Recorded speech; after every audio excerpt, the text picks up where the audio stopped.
During my 18th year, I pleaded with my family to celebrate my birthday with me. They readily agreed, but on the day, they all cancelled on me. It was only later that I discovered my stepsister had deliberately caused a car accident, making everyone rush to take care of her, completely forgetting about me. My stepsister taunted, "Even if you are the real daughter, who cares? Your family loves me the most." My brother was indifferent. "What's the rush? It's not like you'll die if you don't celebrate." My parents said, "There will be other birthdays. Right now, your sister is what matters most." From dusk till dawn, not one of them returned. Feeling abandoned, I blew out the candles and left with my dog. Lucky, they didn't know that my life was tied to a system. If I didn't celebrate my 18th birthday, I would indeed die. But after I left, why did they go mad? 3 months ago, I had asked my family to celebrate a simple birthday with me. All I wanted was their presence and a blessing. I begged for a long time, spending all my change to buy my brother his favorite sneakers and securing concert tickets for my sister's idol. My parents had promised to be there for me. I eagerly awaited my 18th birthday. That day, I waited early in the living room with a cake, but the house was empty. I tried calling them, but no one answered. As the clock ticked, an inexplicable panic swept over me. Only at dusk did the butler inform me that my stepsister had been in an accident, and the entire family was at the hospital. I responded without emotion. "I see." The cake's frosting slowly melted, giving off a cloyingly sweet scent. In the evening, I tried calling my brother Vincent. Annoyed, he said, "Wendy, have you had enough? Since morning, it's been nothing but nagging. What's the rush? It's not like you'll die if you don't celebrate. Your sister is still in the hospital. Why don't you care about her instead of obsessing over some stupid birthday?" Before I could speak, he hung up. Then, I tried to call my parents. "Wendy, we're all at the hospital. Let's celebrate your birthday some other time. There will be other birthdays. Right now, your sister is most important." This time, I hung up first. I sat alone in the empty living room from midnight until dawn. My birthday passed without anyone returning. Suddenly, a jarring ringtone. It was Jenny calling. "Wendy, see what I mean? Even if you are the real daughter, your family still cares about me the most. You're just an unwanted, unloved kid." Jenny's voice was grating, yet her words were true. My family, they never really loved me. But now, it doesn't matter anymore. Holding my phone, I managed a weak smile. "I know," and with resignation, I added, "Congratulations, you won." Perhaps from the moment I returned, I should never have expected their love. I hung up, wiped away my tears, and threw away the cake. From today onward, I would no longer seek anyone's care. I quickly packed up, took my dog Lucky, and left the Wilson home without looking back. They didn't know, I was bound to a system. If I didn't celebrate my 18th birthday, I would really die. It really is a matter of life and death. This place, it doesn't belong to me. I won't be coming back again. 3 years ago, when I first arrived here, I thought I would finally have a happy and complete family. Unfortunately, fate didn't agree with my plans. After I was lost as a child, my parents adopted Jenny. Jenny was the daughter of a friend of my father. After a tragic car accident that took her parents, my father, feeling sorry for her, took her in. From then on, she became the treasured pearl of the Wilson family, pampered by my parents and adored by my brother. She was the little princess everyone envied. Their guilt towards me was compensated by showering Jenny with affection, which only fostered her spoiled and domineering nature. The day after I arrived, Jenny staged a runaway from home. To reassure her, my father promised that his affection for her wouldn't lessen because of me, and my brother promised he only had one sister. Calming Jenny down, I stood in the corner, silently watching them comfort Jenny. I felt utterly out of place, like a clown. Fortunately, my mother noticed me. She took my hand and washed the dirt off my body. In search of Jenny, I had been drenched in the rain all night, drenched to the bone. My clothes were a mess, sinking into the warm bath. I couldn't help but tear up and tried to say, "Mom, I didn't mean to anger Jenny. I didn't mean to drive her away." Hearing my words, my mother paused for a moment, her eyes avoiding mine. "Wendy, try not to upset your sister in the future. She's been orphaned since she was little, and we've watched her grow up. She has a bad temper. Please be more patient with her. Even though you've come back, we can't just ignore her because we favor you. You're the older sister. You should be more understanding." My mother said a lot more, mostly advising me not to hold grudges against Jenny. From that moment, I should have realized that Jenny had already won. What does blood relation count for? It can't compare to the years of day-to-day life they had shared. Their bond isn't something I could just integrate into. Yet as naive as I was, I foolishly thought I could exchange sincerity for sincerity. Over these 3 years back at the Wilsons, I was always careful. Striving to be the good daughter and the good sister they wanted, I would prepare my brother's birthday gifts in advance, even standing in long lines during hot summers just to get him an autograph from his favorite team. But even then, Vincent would just say indifferently, "Wendy, even if you got the autograph for me, I wouldn't consider you my sister." Every birthday at the Wilsons, they would make do with having Jenny and me celebrate together, saying it was good for fostering sisterly bonds. Every time I wanted to have just one birthday on my own, Jenny would come up with various excuses to stop it, and this time was no exception. What really disappointed me was overhearing something my father said unintentionally. "Wendy, ever since we brought you back, you've just not seemed like a Wilson at all." Oh, if only Jenny were my own daughter. That's when I realized that all my efforts to please them were just a joke in their eyes. If they knew I was leaving, they would probably be happy. That way, Jenny would finally be their only daughter. After leaving the Wilson house, I used the pocket money I had saved over the years to rent a small place near the school. It's rather tiny, but it's enough for me alone. After school started, I took the initiative to ask the teacher to change my class. Before, because of my connection to the Wilson family, I had been in the same class as Jenny. When I first arrived, I couldn't keep up with the advanced class pace, which often left me lagging behind in exams. At those times, Jenny couldn't help but mock me a bit. The others in the class only knew I was a transfer student from the countryside. They didn't know about my relationship with Jenny or that I was the real daughter of the Wilson family. My parents had decided not to reveal this, as they didn't want Jenny to face any discrimination at school because of her status, so they even had me help conceal this. But what they didn't realize was that their secrecy led me to face 3 years of bullying. Because of my poor grades and unfashionable clothes, I was often bullied at school. My books would be torn, or ink poured over my desk, followed by taunts of being a parentless bumpkin. I once tried to seek help from Vincent, who was also at the school, but he would only mock me as well. "What can you do about it? It's your fault for dressing so poorly and being so dumb." Eventually, I stopped resisting. In hindsight, it was probably Jenny's doing. With no backing, I was transferred to the worst class in the school. Thankfully, without Jenny around, those people seldom bothered me anymore. I spent my days at school and returned home in the evenings to Lucky, my dog, who waited for me at the door. After a peaceful week, I started experiencing unexplained nosebleeds and occasional blurry vision. Finally, the long-absent mechanical voice of the system rang out again. "Host, due to the failure of your mission, you are likely to face corresponding punishments." "I don't need it," I interrupted the system, wiping away the nosebleed. "I'm not going to ask them anymore." Before returning to the Wilson family, I had suffered an accident. I was collecting recyclables for money when I accidentally took an empty bottle from a beggar and was beaten half to death. Just when I thought I was going to die, the system appeared. It helped me find my real family and said that if I could gain their acceptance and love, I could survive past the age of 18. Before returning to the Wilsons, I thought this wouldn't be too difficult, but despite my efforts over 3 years, I never managed to warm their hearts. It was impossible before, and now, I no longer wanted to. If possible, I would rather never have known them at all. The system remained silent for a long time before finally accepting my decision. Just when I thought I could calmly accept my fate, my phone suddenly received several messages from Vincent and my father. "Wendy, have you had enough of making a fuss? Don't think running away from home will get our parents' attention.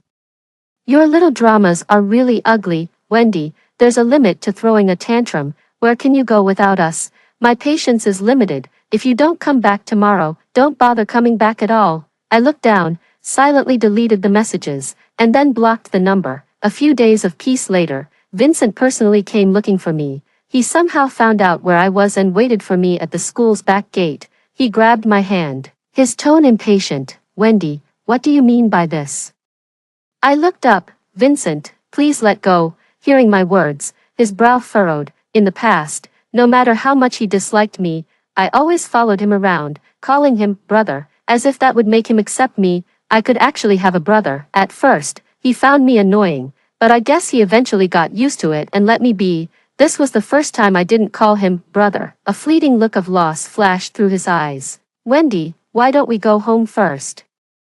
Let's discuss any misunderstandings at home, if necessary. We can even redo your birthday celebration. Enough, I interrupted him, speaking harshly to him for the first time. I'm not a Wilson, and I'm not your sister. Take back your pity. I don't need it. Don't come looking for me anymore. I walked away from him, not looking back. Vincent stood there, head bowed, lost in thought. In the following days, he would always appear at the school gate on time. I ignored him, and he just followed me quietly. It seemed he would keep doing this as long as I didn't go home. However, he couldn't keep it up for long, because Jenny had another incident. Vincent had always been a prominent figure at school. These days, following me around naturally led to rumors and gossip, and this was something Jenny couldn't tolerate. It seemed like everything changed after she ruined Wendy's birthday. Mom would often stare blankly into Wendy's room. Her brother, who always cared about her, was now following Wendy every day.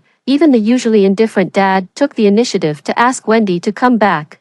They had never been like this before. Surely Wendy must be up to some trick. So, on Friday, she deliberately had someone tell Vincent she had hurt her leg. As expected, Vincent came quickly. On Friday evening, I went home alone. As I passed through the school alley, I heard rustling sounds behind me. Turning around, I saw a group of people blocking the exit, led by a girl walking towards me. I had seen her before. She was one of Jenny's minions, Judy. She grabbed my hair. We weren't going to make a big deal since you left, but you had to provoke Jenny's brother. It seems we haven't taught you a lesson in a long time, making you forget the rules. Then, as before, they threw my stuff into the trash can, while others held me down. Judy, with a smirk, patted my face. So, what's going on with you and Vincent?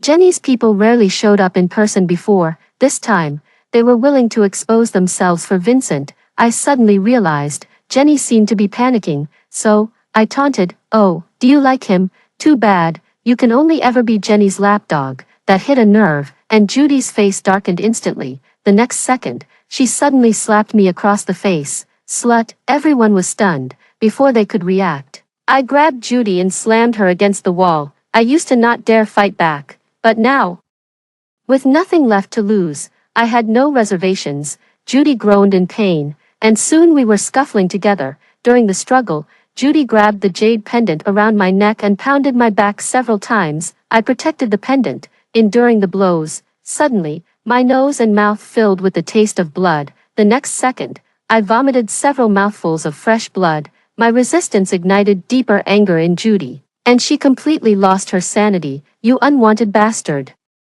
Look at how pathetic you are now." Countless slaps and punches fell on me. My face hurt terribly, and so did my body. It was as if I had returned to that breathless rainy night. Perhaps I wouldn't even need to wait for the system to end. I might die right here today. In my dazed consciousness, I suddenly heard a voice. "Who's causing trouble here?" A short-haired girl walked towards me, backlit by the light. She stared at Judy and said coldly, "Where did this trash come from?" Judy frowned. "Who are you?" Before getting an answer, a swiftly moving skateboard struck her ankle. She instantly broke out in a cold sweat from the pain. The next second, a burst of dog barking came from the entrance of the alley. Lucky, unable to wait for me at home, had followed my scent here. The group panicked at the sound of the barking and scattered in all directions. Once they had all left, the person crouched down and asked softly, "Are you all right?" I tried to open my eyes to get a clear view of her face. Unfortunately, I only managed to move slightly before I passed out. I had a very long dream. In the dream, I had parents who loved me and a brother who doted on me. We went swimming together in the summer and skiing in the winter. On my birthday, they would gather around and wish me a happy birthday. That day, I made a wish to the heavens. I wished for safety. I wished for health. I wished for Lucky to live a long life. I closed my eyes and blew out the candles. Then, the dream shattered. When I opened my eyes, the surroundings no longer reeked of garbage. "You're awake," the voice from my memory spoke up. The girl waved her pale arm in front of me. "Can you see?" I nodded. She smiled. "My name is Moon." Seeing my puzzled face, she added, the one who sits in the corner at school. I tried to recall, but I still didn't remember her. She suddenly drooped her eyes, the one who's always sleeping in class. After transferring, there indeed was such a person in class, but since she was often seen sleeping, I had hardly seen her face. I got up and looked at her. Thank you, she seemed a bit embarrassed. It's nothing, really. Looking into her bright, sparkling eyes, I felt a deep sense of familiarity. We only exchanged pleasantries briefly before Moon naturally became my friend, a term that felt so unfamiliar to me. I had planned to go back to school that day, but Moon insisted on keeping me until I had recovered. On the third day of my recovery, she accompanied me back, leaving the Ming family villa. I tried asking, "Why are you so good to me?" Moon sat up straight and tossed her non-existent cape. "Because you're the first person I, the great hero, have saved. I have to protect you." When we arrived at school, we realized there was someone else at the school gate. Moon sneakily got out of the car, trying to avoid that person's gaze, but soon after we started walking, she was grabbed by the collar. "Fighting again, I swear, I was really just trying to save someone," she said, pulling me along. "Wendy, help me explain to my brother." I looked up at the cool-faced young man in front of me, my cheeks suddenly feeling warm. Harry unconsciously averted his gaze. "I see, don't let it happen again." Then he added, "At least call me next time before you get into a fight." Moon's face immediately lit up with joy. I knew my brother was the best to me. With that, she took both of us by the arm and we left together. We had only walked halfway when someone suddenly called out behind me, "Wendy, where have you been these days?" I turned around and saw Vincent standing there waiting for me under the scorching sun. His face looked eager, as if he had indeed been waiting for a long time. Yet, I knew that not long ago, he was easily deceived by a lie from Jenny. His apologies felt cheap. Suddenly, Moon poked me. "Wendy, you know him." I replied indifferently, "No, he must have mistaken me for someone else." As I turned around, Harry noticed something was off and quickly put his arm around my shoulder, saying, "Let's go, sis. The snacks I bought for you just arrived." Realizing he was helping me, I responded, "Yeah, thanks, bro." After that, Vincent's face darkened. Back in the classroom, Moon took the initiative to move next to me, of course. He still couldn't keep his eyes open during class. We gathered together again at noon. While eating, they seemed to have something to say but hesitated. After a moment, I decided to tell them the truth, except for the fact that I was dying. After hearing everything, Moon angrily said, "They're nothing but beasts. Wendy, you shouldn't associate with them anymore. I'll protect you from now on. Don't be afraid." Harry did not speak, but his expression was grave. I looked down, deeply touched by their concern. In the evening, I saw Lucky obediently waiting for me under the eaves. Since the incident, Lucky had been inseparable from me. I crouched down, and it lifted its head to nuzzle me. Fortunately, Lucky wasn't hurt with me. I walked home with Lucky. Halfway there, a woman in a black sedan stopped me out of nowhere. With tearful eyes, she called out my name. "Wendy, it's me, your mother." I took a step back. "You have the wrong person. Your precious daughter should be Jenny, not me." Her face was tear-stained and bewildered. "I haven't, Wendy, that's not what Mom thinks. Go home, and we'll talk properly." As she said this, she reached out and grabbed my hand. During the struggle, she accidentally saw the scars on my hand. They were from when Judy and others had kicked me. Her expression tightened. "What happened here?" I pulled down my sleeve to cover it. "It's none of your business." But she didn't let go. "Tell Mom." "Who did this?" Her feigned concern was laughable. "If I said it was your precious daughter Jenny who orchestrated it, would you believe me?" After that day, I tried to report it to the school. Unfortunately, it was futile. There were no cameras in the alley, and Judy and the others had some connections at school, plus Jenny's protection, so the matter was swept under the rug. Hearing this, her face turned pale. Jenny couldn't possibly do such a thing. Could there be some misunderstanding, even now? They still chose to make excuses for Jenny. That's how it was with Vincent, and with Mom. In their eyes, Jenny was always the innocent little bunny, while I was just a temporary guest under someone else's roof. I asked her, "If you had to choose between me and Jenny, who will you choose then?" she asked, looking at me with hesitation. "Wendy, she's your sister." I barely hid my disappointment. "Do you only believe me when I'm dead?" "Wendy, there's a limit to this foolishness." Vincent appeared behind me, his voice tinged with impatience. Don't threaten us with death. It's really unseemly. Now that Mom is here, let's go back with us, he continued, holding back my tears. I said, enough. They didn't understand why I had left. They only put on a show of sorrow and attachment in front of me. It was sickening. Even Lucky sensed my mood and growled at them. Startled, Vincent instinctively kicked at Lucky. I stepped forward to protect him. And Vincent accidentally stepped on my foot. By the time he realized his mistake, it was too late. I didn't mean to, he stammered, pale-faced. I picked up the dog and left without listening to his excuses. Back home, I pulled a small box from under the bed, one of the few belongings I took with me when I left the Wilsons. Inside was a pink doll, the only gift my mother gave me for my birthday last year. I had naively thought she had finally accepted me. It was the happiest day since I'd joined the Wilson family. If someone remembered me, even just a little, it felt significant. Later, I found out the doll was something Jenny didn't want, which is why Mom gave it to me. I still remember Jenny mocking me at that time. Since then, I had hidden the doll away, never quite able to throw it out, but now, I didn't need it anymore. Sometimes, I wished she could be as cold as Dad and Vincent, rather than deceive me with fake affection, leading me to believe I was loved. Tears stained the doll's face, as if it was crying. I threw it into the river, letting it drift away. When I came to my senses, I was standing in the middle of the water. Taking off the jade pendant around my neck, a charm from the grandmother who raised me, hoping for my long life and happiness, knowing she couldn't ensure it herself. But now, I couldn't either. The cold river water stung my wounds, the flowing water murmured, and the stars twinkled at night. I thought I saw my grandmother waiting for me. Suddenly, the water rippled. Got you, someone said, pulling me up from the water. Moon frowned slightly. Wendy, what are you trying to do? Your life was saved by me, and I won't allow you to die. I stood up, surprised by her presence. What are you doing here? She flicked my forehead. Didn't I say I'd bring you snacks today? Here I am. She was holding a box of chocolates. As a night breeze passed, Moon suddenly sneezed and rubbed her nose, urging, Wendy, let's get back before I catch a cold. I was at a loss. I'm sorry. Just then, she widened her eyes.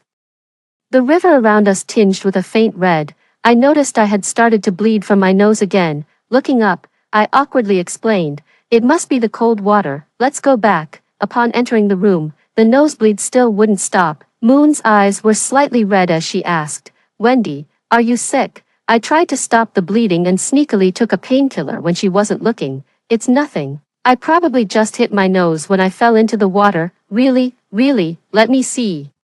As she spoke, she suddenly reached out to touch my face. Only after she was sure I was okay did she relax. She handed me candies and chocolates. Here's some snacks, all for you. Whenever I was upset before, my brother would always share some sweets with me. Candies are sweet, and so is chocolate, so don't be sad. I'm here with you. That night, Moon didn't leave. She stayed with me, both of us curled up on the small bed. When I was little, my mom used to sing to me to help me sleep. Wendy, will you sing for me too? I'll bring you some sweets tomorrow. I sang her a nursery rhyme that my grandmother used to sing to me. She was very appreciative. How are you so amazing? I was surprised. Was this really considered amazing? I always thought I was useless. Why wouldn't it be? She propped herself up and said earnestly, when I learned to walk as a child, my mom praised me for being amazing, and when I learned to eat by myself, my dad said I was amazing too. Then she suddenly hugged me. Your singing is so beautiful.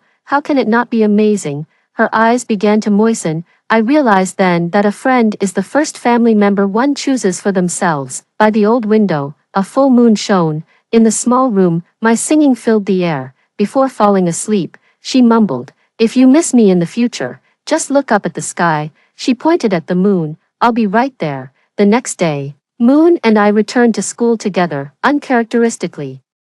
The girl who usually loved to sleep flipped open her textbook. Her expression was a bit serious. Next month we have mock exams again. The college entrance exams weren't far off now. After a few seconds of thought, she suddenly said, Wendy, you wouldn't want me to do terribly, would you? She blinked her eyes like a little rabbit. After that, we both agreed to study together after school. Harry would sometimes join us too. The pressure of senior year silently weighed down on everyone.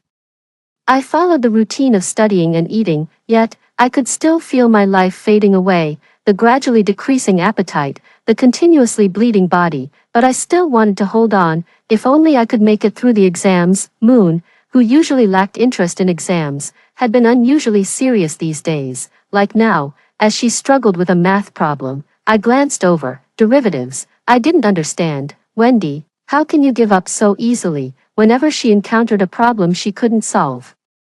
Moon loved to mutter to herself, live and learn, just because I don't know it now doesn't mean I won't know it later, so I'll let it go for now, but we'll battle again another day. Then, she naturally switched to solid geometry. 10 minutes later, she had filled a whole page. Wendy, am I amazing or what? More than just amazing, she's a math genius of the new century. She giggled non-stop. Keep it low-key, later. When Harry was grading her work, he gave her a point for at least having written something. The mock exams were just around the corner. This might be the most serious exam I've taken in 3 years. Moon was no exception. Having someone with me made it different from facing it alone. I could finally enjoy the last moments of my student life without any distractions. No longer did I have to exhaust myself trying to please my family, nor did I have to live in fear of being bullied on the day of the exam.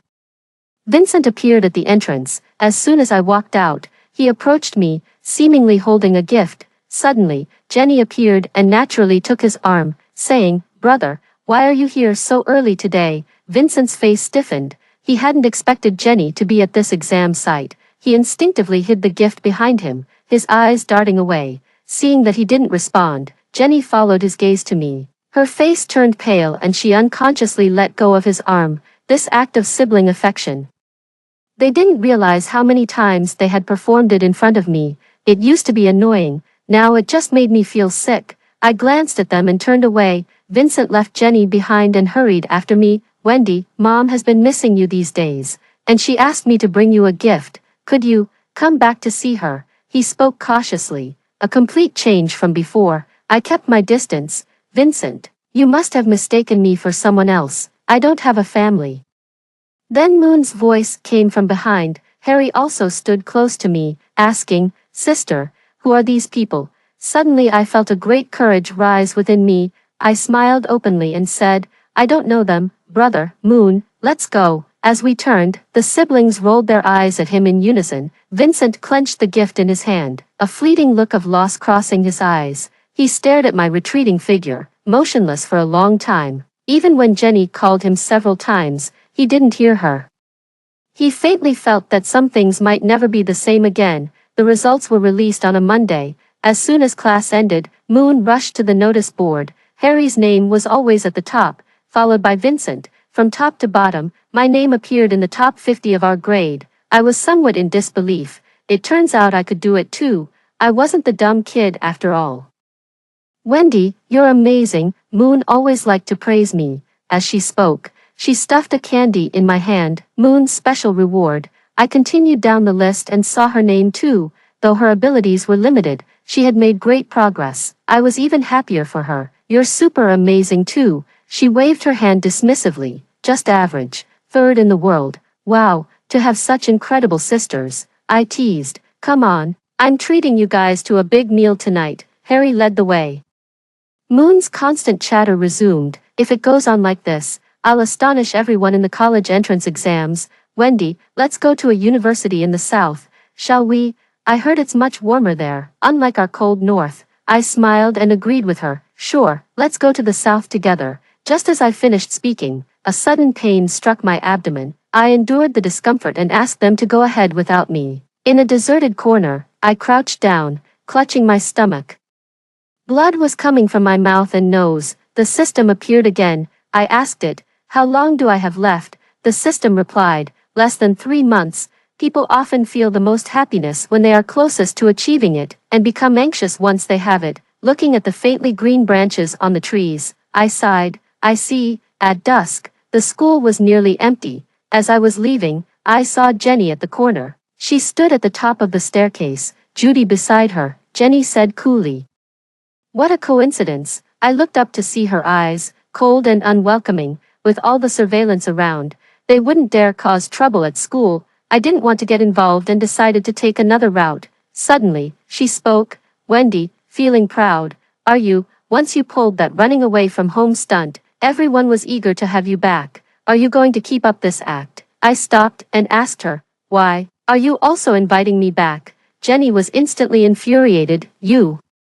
Judy chimed in from the side. Don't flatter yourself, Wendy, with your dull and clumsy ways. You're hardly a match for the Wilson family. I responded calmly. Indeed, I'm not a match. After all, trash belongs with the trash can, and it's inevitable that trash will attract a few flies. Judy's face turned from pale to flushed. Jenny pursed her lips as if her glare could tear me apart. I had no interest in dragging this out and turned to leave. That evening, Harry told me that Jenny unexpectedly fell out of the top 100 in the exams, ranking even lower than Moon. No wonder she had an extra grudge against me today. Harry also knew that Jenny's past successes were almost always due to cheating, and coincidentally, this time her proxy was Harry's brother. He had tampered a bit, exposing Jenny completely. Over the years, Jenny had always been deceptive. Submissiveness and obedience were her masks, all to make me feel inferior and live in her shadow. A week later, someone anonymously reported cheating to the school. My usually indifferent homeroom teacher called me into the office. Wendy, why did you cheat on the exam? I was bewildered. I didn't. She looked displeased. Someone has reported it to me, and you still want to argue. After saying that, she threw the complaint letter on the floor. I recognized the handwriting. It was Judy's. The letter claimed I had previewed the exam papers and even included a USB drive with surveillance footage as well as testimony from others in the same exam room that I had brought cheat sheets. Everything seemed designed to pin the crime on me. After reading it, I calmly stated, I did not cheat. The homeroom teacher looked at me with scorn. Do you think everyone is unaware of your actual level? Your foundations are weak. How could you score so high if not by cheating? If you admit your mistake now, we can just cancel your score. If you continue to deny it, a grade-wide censure would be even more embarrassing. I'd be embarrassed even if you aren't. She said a lot in frustration, just to make me submit, but I hadn't done it, and I wouldn't admit to it. Seeing my stubbornness, the homeroom teacher decided to report directly to the principal. The next day, I was called to the principal's office. Unexpectedly, they had also called my parents. My father sat on the sofa. He turned to me and instructed the principal, I think it's best to let Wendy come with me and discuss this matter calmly at home. The atmosphere in the room shifted as Stephen's presence overshadowed the earlier tension. His dismissal of the accusation reassured me, and I could almost feel the weight lifting off my shoulders. Jenny, caught off guard by her father's rebuke, fell silent. Her earlier confidence deflated. Vincent, too, seemed relieved that the confrontation had been diffused. As we left the school, I walked alongside Stephen, feeling a mix of gratitude and bewilderment. The man I barely knew had stood up for me, an act of kindness that felt stark against my own father's harsh judgment. In that moment, I realized that sometimes support comes from unexpected places, and the truth has a way of revealing itself, no matter how deeply it is buried. He declared confidently, I trust Moon's friends. They wouldn't behave like that. Moon is a good kid, and naturally, her friends are top-notch too. In an instant, an indescribable sense of grievance surged within me. Uncle, I've heard Moon talk about her family many times. Her father is gentle and humble, her mother is educated and sensible, and her brother is especially loving towards her. Only a child who lacks nothing in love can share love so unreservedly. Stephen and Moon have almost identical eyes. When he looked at me, it was as if he was looking at his own daughter. My father's expression was extremely ugly. Stephen, isn't it inappropriate for you to interfere in other people's family matters?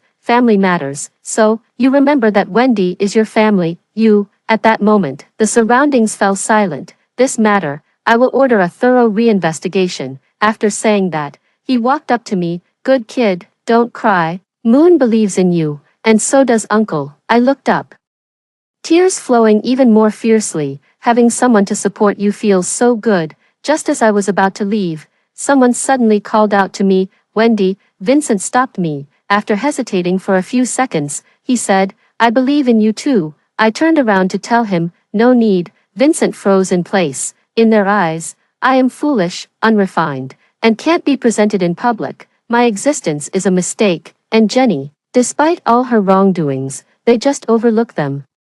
Probably because she always believed my family would cover for her, because she knows they don't really love me. I looked at them, filled with immense disappointment. The next second, a few drops of blood suddenly appeared on the ground, a sharp pain erupted in my abdomen, and my body began to shake. I raised my hand, touching the blood on my face. The person who was indifferent just moments ago was now completely panicked.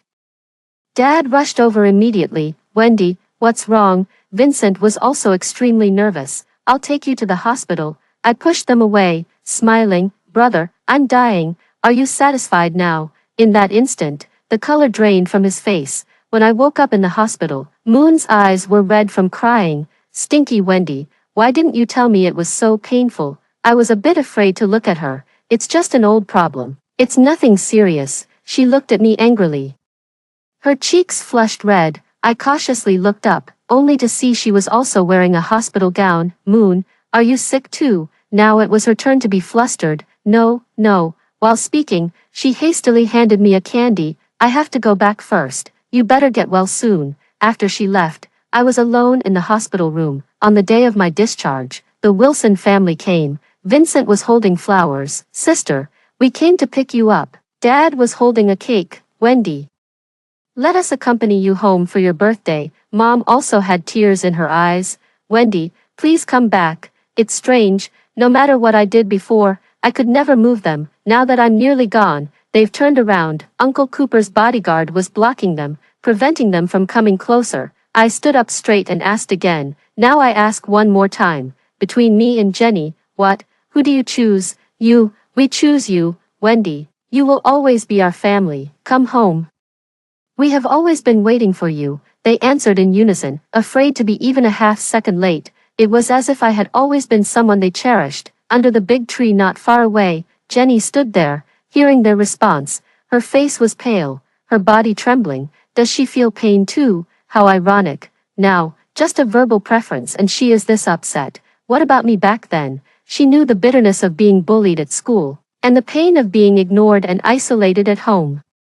She just couldn't stand someone else receiving the affection that she was used to, even though they were not her real family. I withdrew my gaze and walked gently up to Vincent. He thought I had finally agreed to come home with him. Sister, his words were cut off as the bouquet fell to the ground. This time, it's me who doesn't need you anymore. Upon arriving at the Coopers, the little dog excitedly greeted us. Moon also brought Lucky over. The parents were back from abroad, making it a rare family reunion. Mrs. Cooper had prepared a lot of dishes, even including one for me. At home, Uncle Cooper was no longer stern but jovially handed out gifts he'd brought from abroad. This is for Moon, this is for Harry, and this, he carefully pulled out a pink doll from his bag, is for Wendy. I looked up in disbelief. For me, Stephen nodded with a smile. Yes, Moon told me about you a long time ago. Mrs. Cooper also said gently, Wendy, don't be afraid.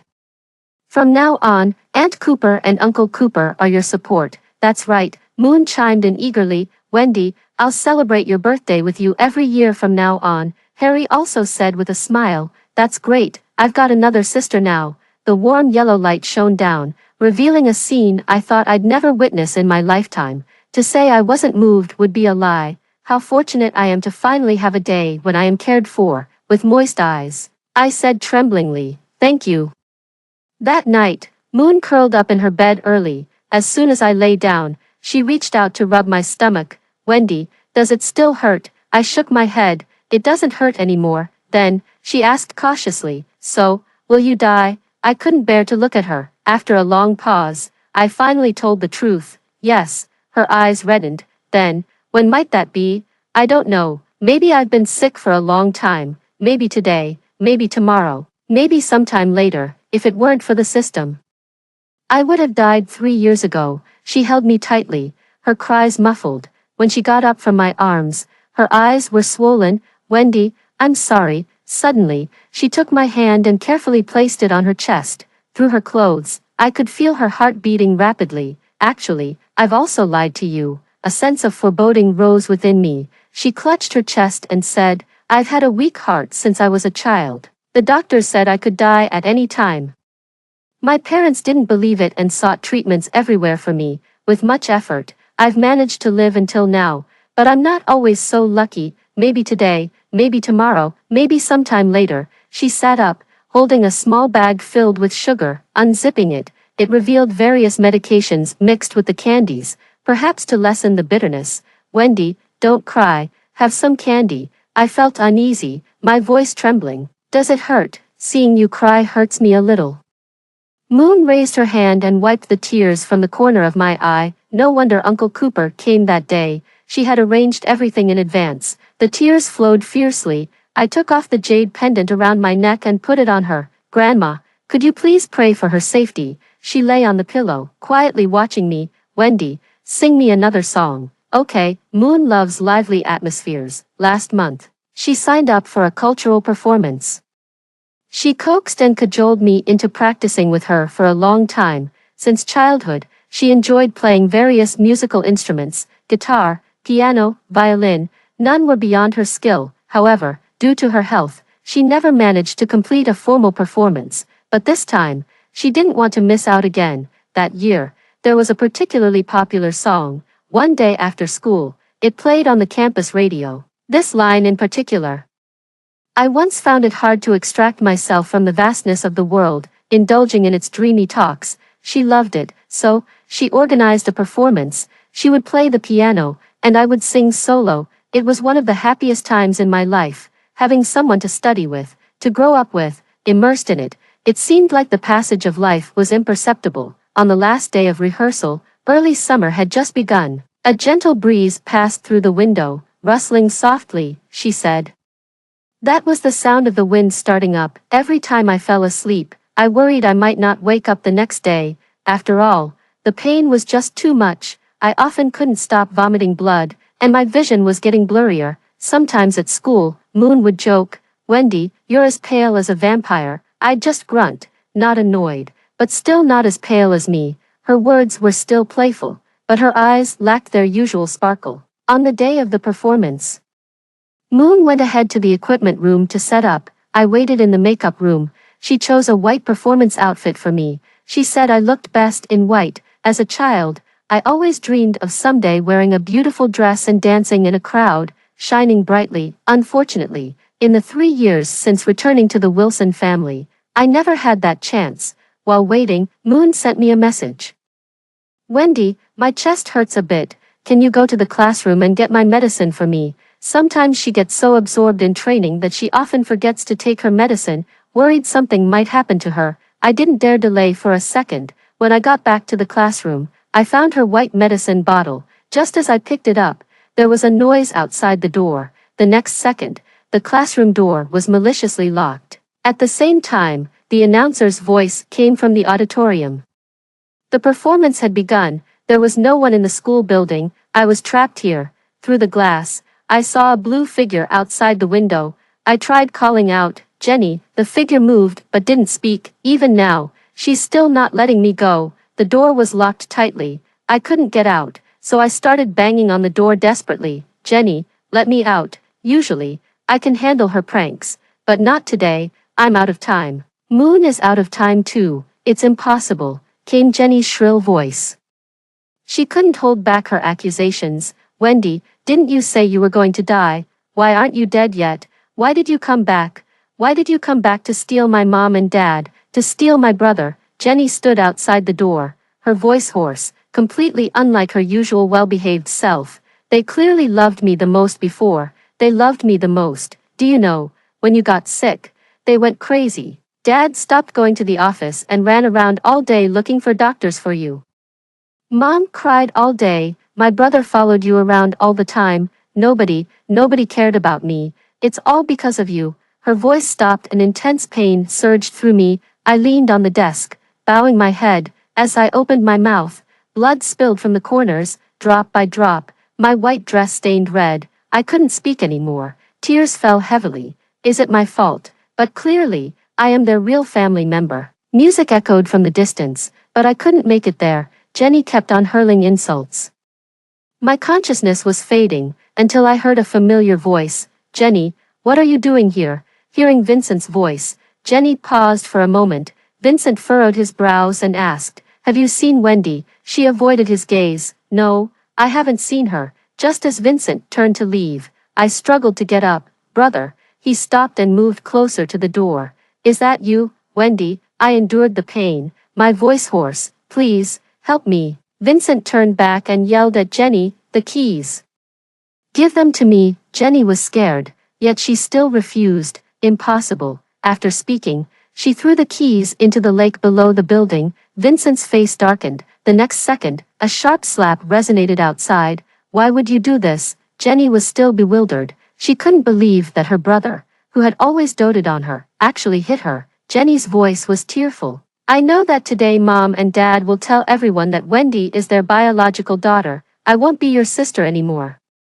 "Why?" She was resentful. "When I was bullied as a child, didn't you say you'd always be my brother? Did I choose not to have parents? They all agreed they would take care of me for life. But why don't you want me anymore?" As Vincent spoke, his expression did not improve at all. He stared at her. "Is this why you've been hurting Wendy?" Jenny faltered. "You know about that." Vincent's gaze was dark, the tension around him palpable. Suddenly, he broke the glass window with his bare hands. Again and again, the cracks in the window bled. "Wendy, come here." He reached out to me, his hand dripping with blood. I stood up and made my way towards the window. By the time I arrived at the auditorium, the performance was almost over. The stage lights shone on her, isolating her. She looked like an angel forgotten by heaven. As the melody ended, she stood and bowed. Then she stepped down and walked slowly towards me, tears streaming down my face. I said, "I'm sorry." She smiled, shook her head, and asked, "How was my playing just now?" I nodded earnestly, unable to stop my tears. "Don't cry, don't cry." She raised her hand to wipe my tears. That's when I noticed her hands were full of injuries. "What happened?" "Ah, I'm a bit clumsy. I fell while looking for you. That must have hurt while you were playing, right?" Her eyes suddenly reddened, a little. "But I was pretty amazing, wasn't I?" I nodded. "Extremely, extremely amazing." She laughed again. "That's good. I didn't disappoint my parents." The next second, she leaned against me. "I'm so tired. Let's go home." "Okay." After that day, Jenny was thrown out of the house, unable to handle the shock. She completely lost her mind. Meanwhile, Vincent also found out about what Judy and others had done to me. I don't know how he did it, but that group was forced to leave school. I couldn't go back to school either, so I stayed home every day with Moon. Moon couldn't get out of bed and talked to me all day.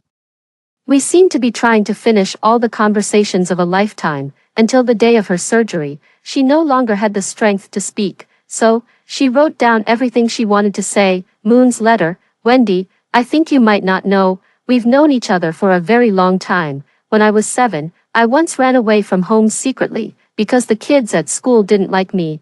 They would throw things into my bowl all the time. They said, a sick child like me would only be a burden to my parents.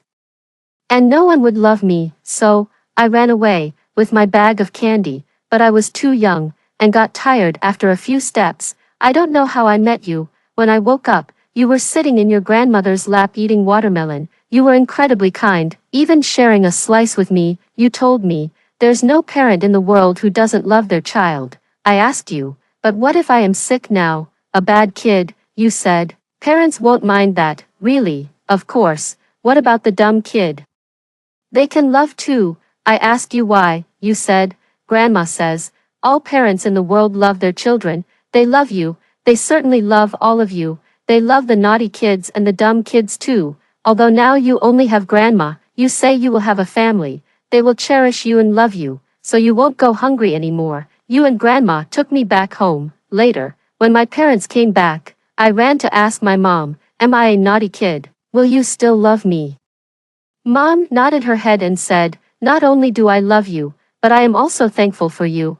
I was so young, unable to do anything well. Thankful for what? Mom braided my hair. Thankful for giving me the chance to be a mom. I think, you were right, I should also thank you, but I could never find you again. However, one day, I fainted at school. A lucky dog kept licking my face. It even had my medicine in its mouth. It saved me. And then I followed it to save you. You might not know. But ever since I was young, my dream was to be a hero who punishes evil and promotes good. Of course, many classmates laughed at me, but my brother wouldn't. He said, if you want to do it, just go for it. Moon is just a person with a butterfly over his heart, yet he could still be a hero. Later, you became the first person I saved. I know, you would probably praise me for being amazing, but I still lied to you, because I knew I might have to leave soon. So, I wanted to find a new daughter for my parents. They are very good, but I still made them cry. I hope you don't blame me. I think your parents are too harsh, even though you are so good. They don't care at all, but it's okay, I care, my brother said. You have to keep getting better, to make them regret, so, we have to study together, sing together, and apply to universities together. But now, I'm a bit sorry, I can't accompany you anymore. For the long future, I leave my family to you. They will also love you very much, but don't forget me. I can be very petty. Do you remember? I said, when you miss me, just look up at the moon. I'll be there. When you pass by, feel the wind. That's me embracing you, Wendy, for all the years to come. May you have peace and joy. Tears fell on the paper, blurring the writing. I hid the letter well. When I walked out of the hospital, I was greeted by the early summer sun, and there stood a haggard-looking woman. She held a tattered doll, her eyes murky, her voice hoarse. Have you seen our Wendy? I didn't respond, just shook my head. She clutched the doll, turning away. Wendy, where are you? I've come to celebrate your birthday, Harry said.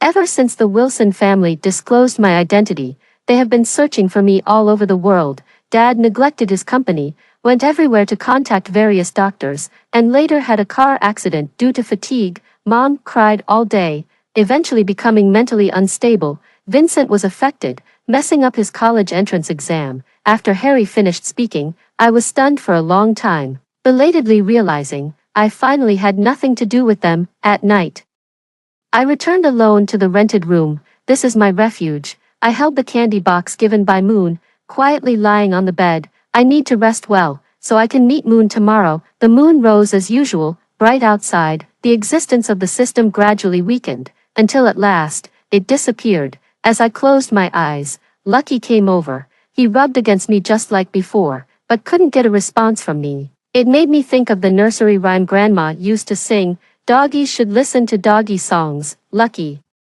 come home quickly when it rains. I, too, need to go home. Some remain forever young. After hearing the story above, what are your thoughts? Feel free to share your opinions in the comments section. Looking forward to hearing from you. If you liked this story, don't forget to like it, share it, and subscribe to my channel. See you next time.